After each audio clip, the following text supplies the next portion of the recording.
This is from Anne-Marie Melvin in Amsterdam. She says that she loves the podcast. She listens with her 7-month-old baby. That cannot be a good idea. And she says this to you, Karl. If you had children, what is the most important lesson you'd want to teach them? I mean, in a way, if you sort of look after a kid too much, it doesn't learn that much. But if you let it learn by its mistakes, it'll probably grow up all right. But there are some mistakes you can't afford it to make to learn from. Yeah, driving a car the wrong way down a motorway. Testing if the fire really is hot. No, but say like the time... Does broken glass really taste horrible? These are lessons you don't want it to learn from mistakes. Yeah, you can tell them that. Yeah, but what I mean is, there's certain things that I just think there was a kid who grew up in our avenue, right, on the estate, who, when it was born, right, we kind of thought it's got no chance, this kid, because its man was a bit of a rumman. You know, a rumman? Where's that? No, just like, you know, she liked going out and having a fag and like having a drink, and she's never at home. It's the one who had the horse in the house. Sure. Right, which I don't want to go over. Sure, it's old news. It's out there, isn't it, if you want to find out about the horse in the house. But she had a kid, and everyone was pretty surprised when they saw it, because it was a good-looking kid. Yeah. Right? Which was a surprise, because, like, you know, the man wasn't that good-looking, the dad was a bit rough. But it came out, and she was showing it around the avenue, going, look at this I've had. And she was chuffed with it, because it's probably like one of the newest things she's ever had, because everything else was always sort of second hand and what have you. But suddenly she's got this brand new little baby, right? Anyway, as it grew up, right, those looks went. Right. And I'm not talking getting old, I'm talking by the age of about 3. It looked rough already, right? And all that just happened because that's the life it was in, right? Yeah. So like it had like a patchy head. Its hair. It had a patchy head. A patchy head. It's just sort of.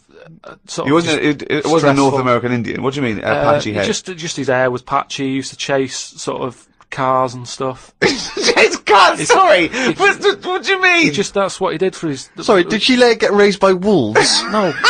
but all I'm saying is that at the end of the day, what is it that makes a person?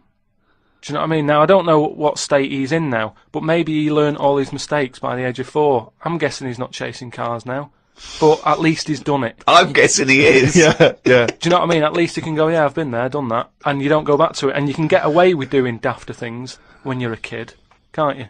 I nearly killed a man once, right? Okay, right. That time when I was in Wales, and I was having a walk with my dad on the cliffs and that, yeah. I just picked up a big rock, right? Chucked it off the edge, and as I chucked it off the edge, I noticed a fella was walking down below. Jeez. And I missed his head by, like, inches. Now, I've never chucked a rock off a bridge, or, like, off a cliff or anything. And it only took one man to almost lose his life for you to learn that lesson. Yeah, but that's how you learn your lessons, isn't it? See, a lot of people would have said that maybe your dad should have said, "Hey, Karl, what are you doing?" No, but he didn't know I was doing it. I didn't say I'm going to chuck this off here. I just picked it up and chucked it.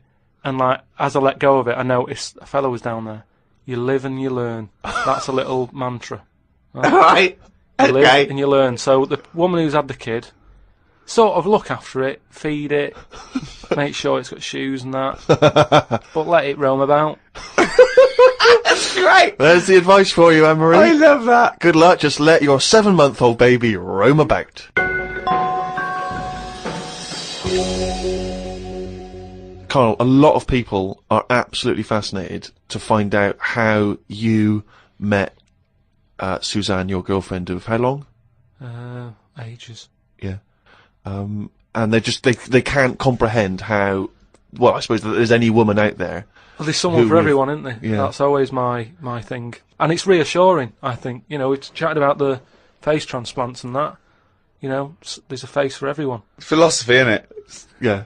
I mean, it's really unbelievable. No, there is someone for everyone, no matter what condition you're in or whatever. Yeah. Because I read on the email, someone emailed in an old Chinese proverb. Is it old, though? You know the Chinese proverbs don't age well. It's something about...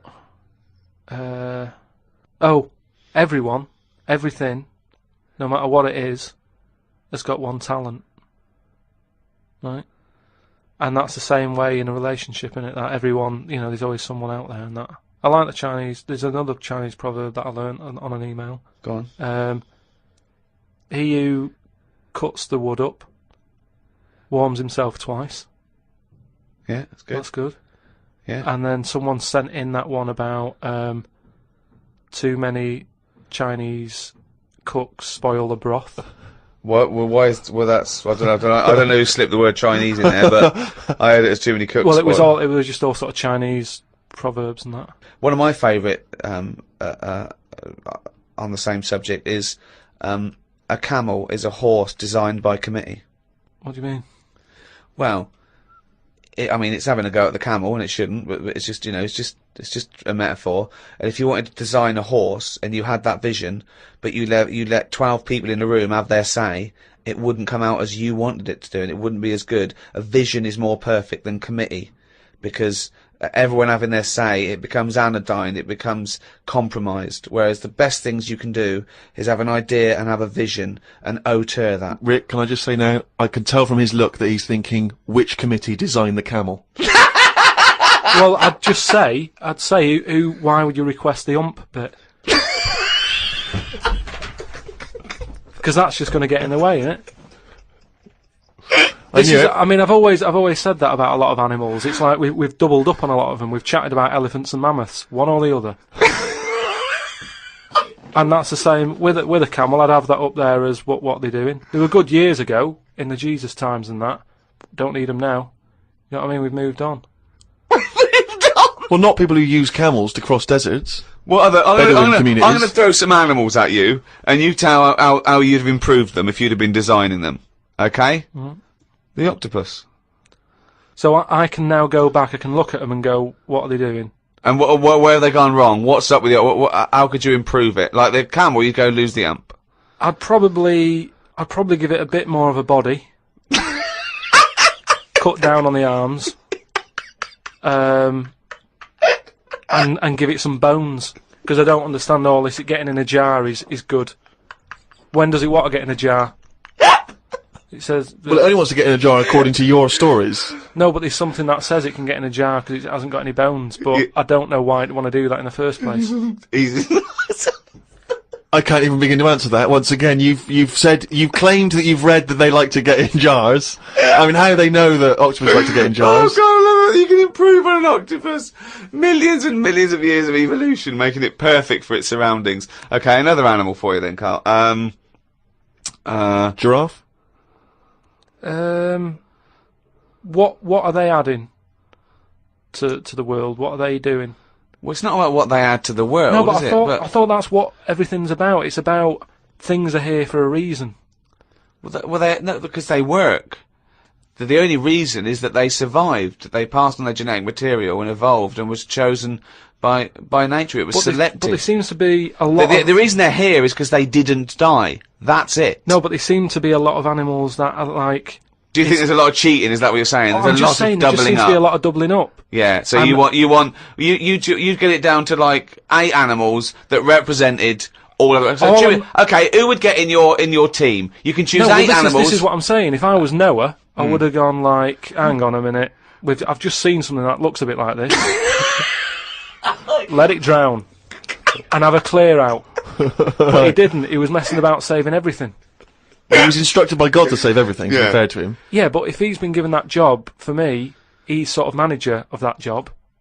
So you believe with Noah as well? You believe Noah happened as well, and he built a boat big enough to catch 2 of every species. You actually believe that as fact, do you? Well, it's out there in book form. Brilliant. All right. We haven't answered the question that we started with. How did you meet Suzanne? Just at work. Thanks.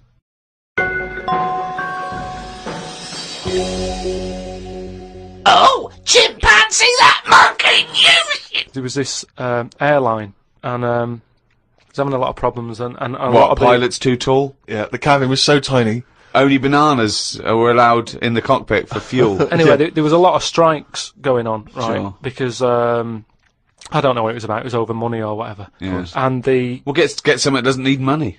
yeah, but But what else could you pay something in, Well, Rick? I mean, peanuts. okay, peanuts or fruit, yeah. So anyway, the boss of the airline. He had like one pilot who he could trust, right? And that was his son. Right. But the problem is with a lot of these planes, you need 2 pilots. Of course you do. And he's like, if only I had 2 sons. But he didn't. There's no point harping on about it. Right? Sure. He runs an airline. He runs an airline, yeah. But how many pilots are there? Because there must be loads. No, there's loads, but the problem is a lot of them are going on strike. Oh. And each week you can see that we're struggling here. But how can they get... But if it was just the pilots that were striking, was it?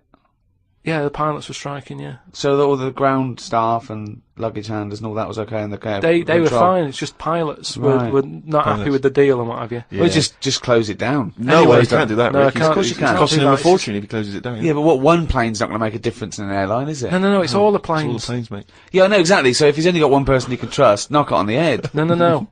What's the point? You've got to keep going. You can't just nip stuff in the bud like that. If you got a dream, keep it alive. I know, but not with one plane and your son. So anyway, I don't know. Well, but that's the least of his problems, Rick, because he's got his son who's a brilliant pilot. He's the only guy he can trust. But it takes 2 people to fly. Well, you the plane. can't fly it then. so the son, he's flying the planes and that. He's getting worried for his dad because of his business. It's falling Sure. apart. He's like, anyway, listen, Well, one plane won't make any difference. don't worry about it. We've found someone who you can work with. Okay. And he's like, but I get past the picket line because, they know I'm your son anyway and they'll leave me alone. But any other pilot, they're going to start giving him grief. They're tearing him to shreds, yeah. He said, don't worry about it. Unless he could swing over the heads of all the strikers. He said he's staying over near the sort of quarantine area where all the animals are kept and stuff. Right, okay. They won't be looking in there. They won't bother. No. So he's like, all right. There's no animal that could be a co-pilot, that's why. I'll see you. He'll meet up with you in the cockpit. He'll be out in the cockpit, yeah, sure. So anyway, he gets in there. He meets them. At first, a little bit of a shock who he's going to be working with, but Why? he's thinking, as long as I can keep my dad's business alive, I can Not keep with a one job. plane. Not So with one plane. anyway, what happens is the strike's going on. He's flying. He's Yeah. got his mate with him flying, helping out. Who's his mate? What's his The mate's flights, name? the flights are brilliant, right? Everybody's loving them. They can't believe how smooth they are. Sure. That the shares are going through the roof. Everybody's like wanting to Because fly. this one plane, this one plane they've got. That wouldn't make any difference. Everyone's saying, it's only a small plane, but it's worth getting on there. And if it's you a can. small plane as because well. it's a great Oh, experience. gone under, I'd have thought. There's So no anyway- way they can keep that alive. Apparently they can. So they're keeping Yeah. this plane up in the air and what have you, and everybody's booking the holidays. It's almost like the favourite bit of the holiday. They're loving the flights that much. Why? Because it's really good flights. Just I a don't great, just a great understand flight. what difference Apparently it's a great flight. it makes. It's I don't silent. So understand anyway, what difference it makes. Everyone's happy. Then one day, what happens is a little bit of a problem. Oh dear. You're not going to tell us that sort of co-pilot Coco he's not able to make it to work, is he? Well, what happened is one woman who was on the plane got a bit peckish, right? Right. And said to the air hostess woman, said, "I'm a little bit peckish. Have you got any sort of nibbles and that?"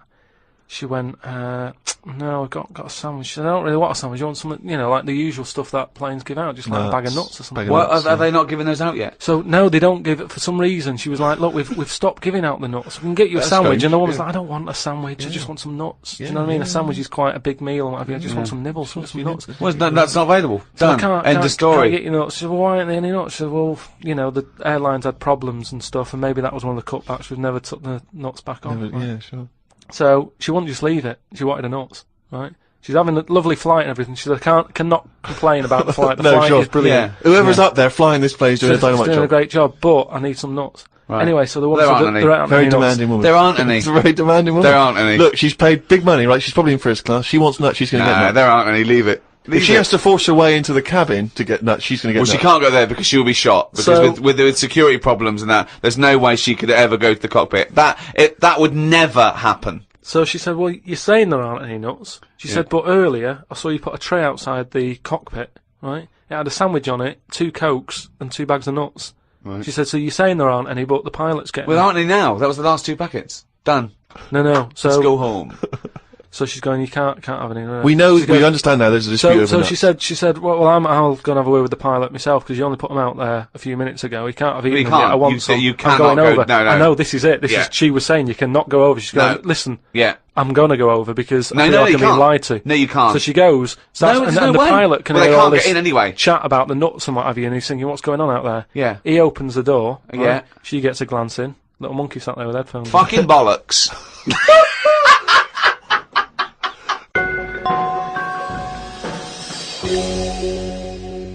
Well, that's the end of another podcast. Do register on rickygervais.com. we'll be able to email you and tell you what's happening when we finish this run of podcasts. We might have some downloads. At the moment, we're working on animating all the monkey newses. So look forward to that. The absolute bullshit that is monkey news in all its glory. This was hosted by Positive Internet. Great guys. The great guys that host the world's #1 podcast. Cheerio from me, Ricky Gervais, and Steve Merchant. Goodbye. And Karl Pilkington. The Ricky Gervais Show on Guardian Unlimited.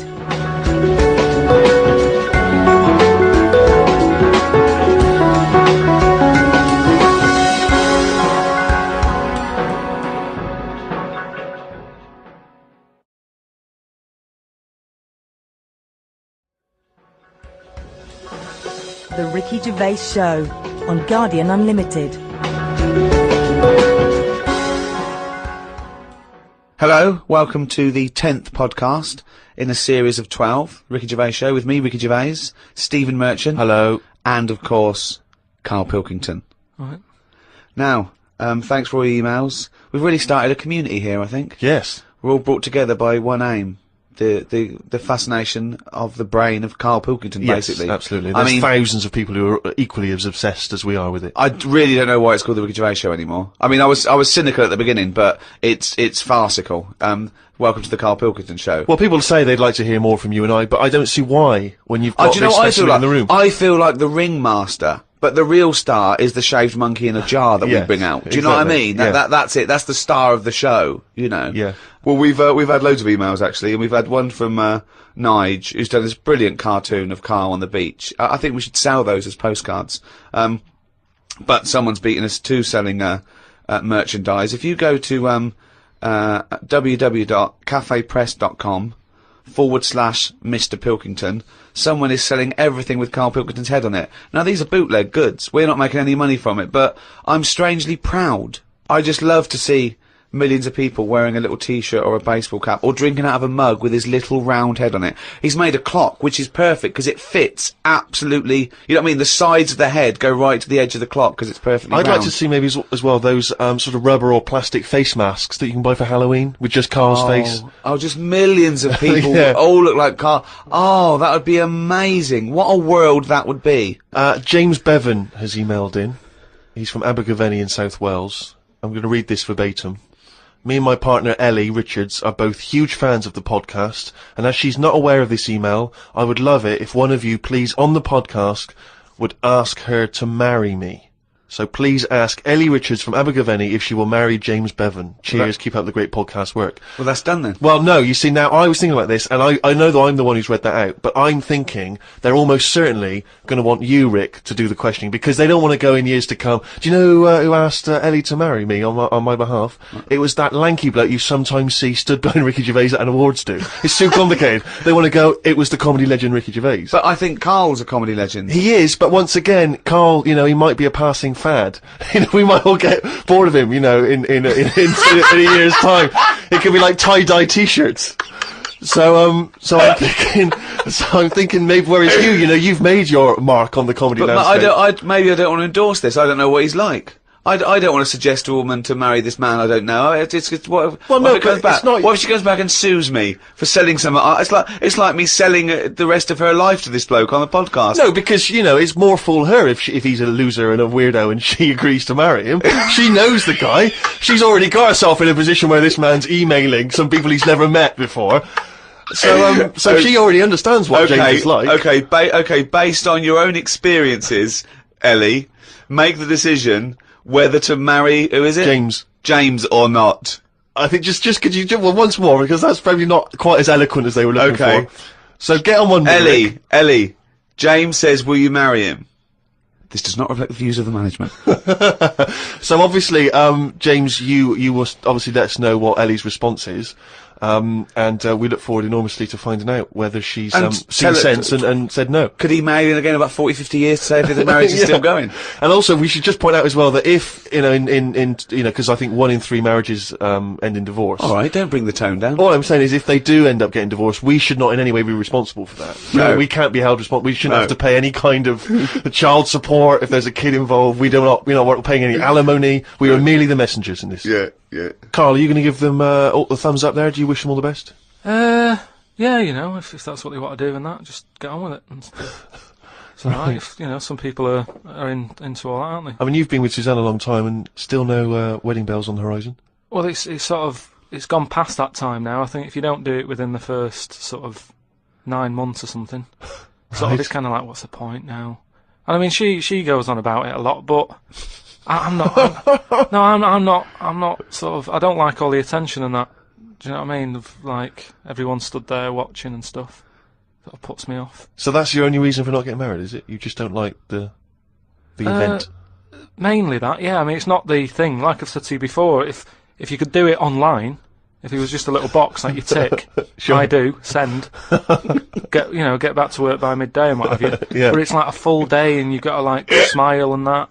Heaven forbid, yeah. It's just hard work, isn't it? Oh, pretend it's the happiest day of your life. But surely, you know, if Suzanne, a woman you love, wants this very dearly, why not give it to her as a gift?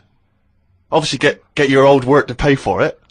But yeah, why not give her the gift Because of the I've special given day? loads of other stuff. Yeah. We have an alright life, and I think that can mess it up. My brother got married. We have an alright life, that's the best he can say. We have an alright life. No, I mean, something I said to her, right, which, you know, maybe this could catch on, right, a way around it. At the end of the day, you only get married so you can have the same name.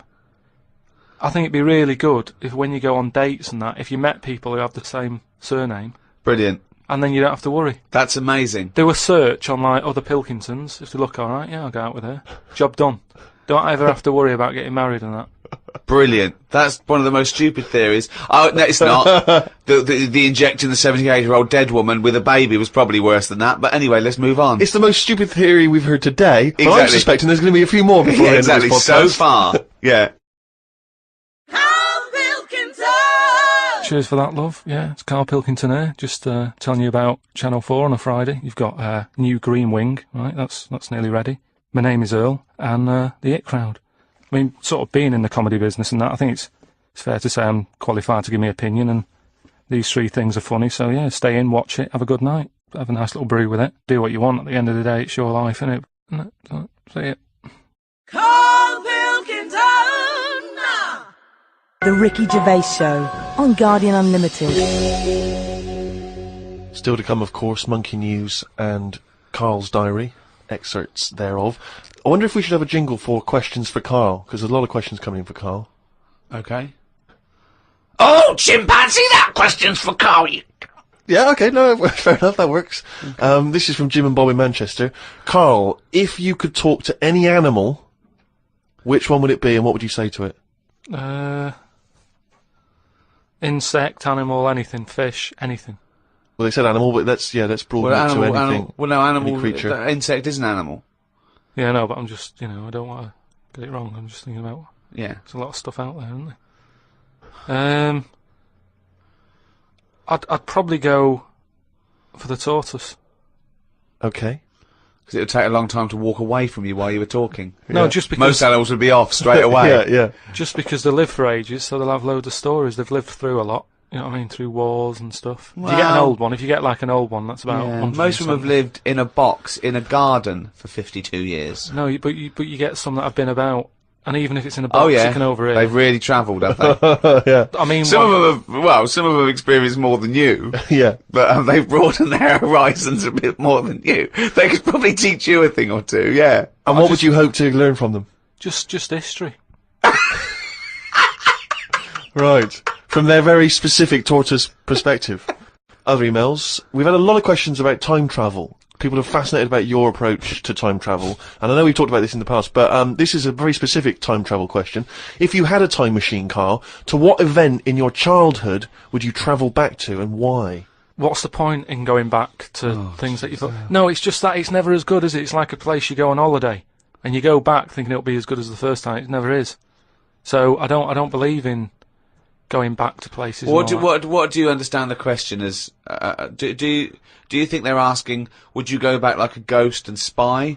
Would you go back and you've got your childhood back? You are that child again. You're in the body. You are the child, or you've got your adult head and experiences on. You know, you Rick, could, I really don't think Karl was thinking there was any of those variations. Let's be honest. But now that you've flagged them I up, think he was thinking of him as he is now in school with a cap on. yeah, Yeah, but too big 6 for the foot. chairs. yeah. Come on. No, I don't think I would go back. It's all happened now, isn't it? Yeah, but it's an email to a podcast for our own amusement. Well, okay. Well, choose an event. Okay, forget the time travel thing. Well, no, hang on. I think let's clarify one of Ricky's points. What if you could go back and you could live that moment again? How would you do it differently? There's been times where I've gone, oh, that was a bit out of order or whatever. But then you learn from your mistakes, don't you? So I don't want to go back and change stuff, because it's like that thing that they go on about, innit, where they blame the butterfly on an earthquake. You know, it's going to happen. If it wasn't that butterfly, it's another one. So why pass the buck, is what I'm saying. So you've got no regrets. There's nothing in your past you'd want to change or do differently? What about if you went back and you spied like a ghost on something? You couldn't change anything, but you could have a look at someone and just sort of look, like what? like Ebenezer Scrooge does with the Ghost of Christmas Past. He goes back and he's sort of like looking at himself dancing and stuff. Or what would you do? What would you go back and have a look at? Yeah, but you're asking me to change. I don't want to change. You're not changing, you're just observing. It's impossible. All right, I tell this you what. question, it's not going to happen. You're not going to have to do this. It's impossible. Right, yeah, I nearly died once, didn't I, on an ice pop. Right. Right? Now, maybe if I would have died, I'd say, well, let's go back to that, and I won't have an ice pop. You wouldn't be doing the podcast if you'd have died. You wouldn't be having this email put to you. What are you That's talking absurd. about? You're now saying you're rewriting history and then going back to change it. Yeah. There's no need. You didn't die. Well, And what- we've changed it. You can't change anything. You're just going to go back and watch something. Would you like to go back and watch yourself choking on a Mr. Freeze? No, that's what I'm saying. That's why I wouldn't go back now, because I'm all right. I haven't had one since. I've learnt a lesson. I'm not missing them ice pops. So I don't think you're making the most of this opportunity to fantasize. I don't see the point in going back in anything. I mean, do you mean go back in time to the point of you can see, like, Rome in its working day? What, in your childhood? Was Rome about when in your childhood? Were there gladiators Well, in your that's what I'm childhood? saying. Everything I've been through, so why see it again? Forget it. It was just a nice little question. I mean, that shows the lack of imagination Right, in Karl alright, Pilkington. can Your I- mind can't alright, fathom well- something unless it's like, got two heads. But I don't see the point in doing something twice. Because the thing is, say if there's one good moment when I was about 6 that I loved, I'd then have to go through all the other 20 years. Again. Well, why? Why have you imposed that? It's a fantasy. Make it up. You could Just go say, back and come back Yeah, again. whiz back and fast forward 35 years. Nah. Brilliant. No. Like it was on offer. Like this was really on offer. Move on. Migrant workers in South China are wearing adult diapers on packed trains heading home for the New Year holiday because they've got no access to the toilet. Many supermarkets in this particular part of China have reported a 50% increase in sales of adult nappies for the train trips. Now, what do you make of that, Karl? You're on a long, long train journey, 3 hours, 4 hours. You know there's no toilet. You know you're going to need to go. Pop on a... Why isn't there any toilets? They just aren't on the trains. And they're a really long journey. Yeah. How long? Hours. Very long in China. It's a big country. I couldn't do that. I couldn't do it. I'd have to hold it in or something. Just like, I mean, when I was a young kid, I don't know how young you are when you wear a nappy and that, but I remember that I didn't like it, doing it in a pair of pants like that, a pair of nappies and that. And I used to have to, even when I was too small to sort of get up on the toilet and that, because you'd fall in. My mum knew that I didn't like nappies and that. I used to just go in the corner, just near the kitchen, in this thing that, like a litter tray. That cat's having that. I mean, it wasn't like that, but that's the same sort of idea. And I'd go there, and I'd do my thing. And my mum used to say, "Oh, he's going there. Don't look at him," and that, because it put me off. Like cats don't like being watched when they do it. When they go in their litter tray in the kitchen. No, they don't. They don't like it. I Look, tested it again. what are you, just like a little feral kid, just running around and going to the litter tray, covering it up, and then running up the curtain and eating a sweet at the top of the pelmet? No, but nobody likes being watched, and that's what I'm saying. If you're sat on a train and you're knocking one out and that, and everyone's looking at you, I don't think it'll catch on. Well, it has caught on. Has it They're all caught doing on, it. Steve? They're just sitting there. They're doing, they're reading the paper, doing Sudoku, and they're looking round when they're going. They're thinking, oh, no one knows I'm going. Everyone's thinking that, and everyone's going. I mean, it's partly because there are 120 million peasants from China's vast rural areas who swarm into the cities for work. And so, that sheer number of people means that the trains are so overcrowded. I just don't. I mean, what are we getting to? You know what I mean? What's going on in the world that this is happening? I know. I mean, people have always had to travel for ages. I just don't. I don't understand why there isn't a toilet on it. We're going backwards. We're going backwards, aren't we? Why isn't there a toilet on it? Well, maybe there is, but maybe people are thinking the queue is going to take forever. If you've got 125 million people Yeah, going but not back. everybody wants to go at once. I mean, I know Chinese and all that are like at the forefront of everything that goes on in the world, inventing stuff first, but this isn't one of the best that they've come up with. What have they invented then? The Chinese just Loads of stuff, haven't they? Yeah, They've well, done no, loads I of stuff. was going to ask you. You seem quite educated on the subject. But... They did them cat mop things that I told you about. Brilliant. mean, This was where you put mops on the feet of cats, was that right? Yeah. And they Brilliant. wander about the house, clean up and that, wash the floor for you whilst they're pottering about. They've done like hats with umbrellas on them. They've done. I mean, they're known for like coming up with stuff first. Yeah, I mean, my first thought was gunpowder, but yeah, cats with mops is good as well. Just a final mention of one of the emails that came through from Phil Hobby in Falmouth in USA. He says, "Hello chaps, just wanted to let you know that I was at a party on Friday and I bought 2 remixes of I Could Eat a Knob at Night on a CD. Let me tell you, I played them at the party. They were a huge success. They were a smash. By the end of the night, the party was hip to the words I Could Eat a Knob at Night. Half of them were even singing along. So big thanks to you, Ricky, Stephen, Karl. Now, what would be ideal, of course, I suppose, is one of the big superstar DJs, if they could drop that into their set. You know, a Carl Cox, a Fatboy Slim. Tong. Pete Tong, yeah. Boy Tong. He got power, and I'd love to hear him drop it. Maybe Yeah. even, and I suppose Westwood wouldn't be able to put that in. I know he's more of a hip hop guy, but yeah. So I mean, if you at any point ever hear I Could Eat a Knob at Night, the remix at any kind of club event, let us know. We'd love to hear about it. Yeah. The Ricky Gervais Show on Guardian Unlimited.